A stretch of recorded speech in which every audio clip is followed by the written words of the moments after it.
គិតម្នាក់ឯងចំបែងក្នុងចិត្ត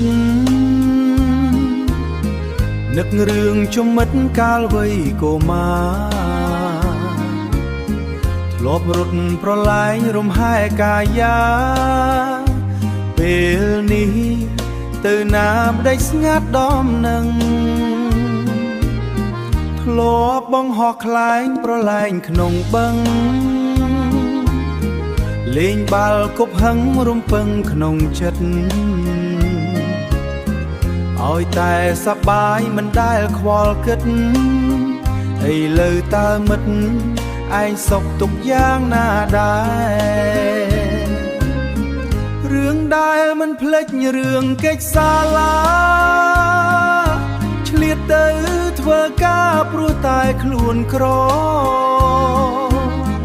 ខ្ញុំអរគុណណាស់ដែលមិត្តស្មោះសរទឹកចិត្តបរល្អូចបងប្អូនដូចកូននិងម្ដាយ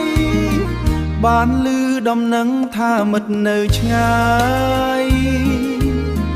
ធ្វើការឯនាយពិបាកវិលវិញតែនហើយទ្រាំចង់ណាមិត្តសំឡាញ់ពេលមកខ្មែរវិញរស់បែបសាមញ្ញជុំគ្នា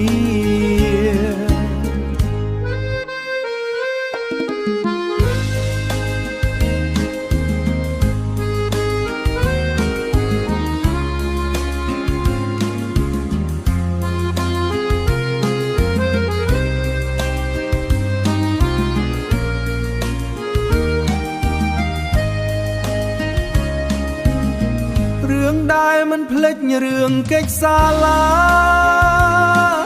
ឆ្លៀតទៅធ្វើការព្រោះតែខ្លួនក្រ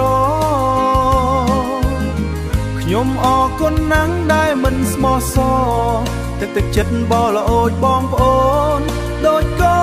ននិងម្ដាយបានឮដំណឹងថាមិត្តនៅឆ្ងាយធ្វើការឯនាយពីបិទសំឡាញ់ពេលមកខ្មែរវិញរស់បែបសាមញ្ញជុំគ្នា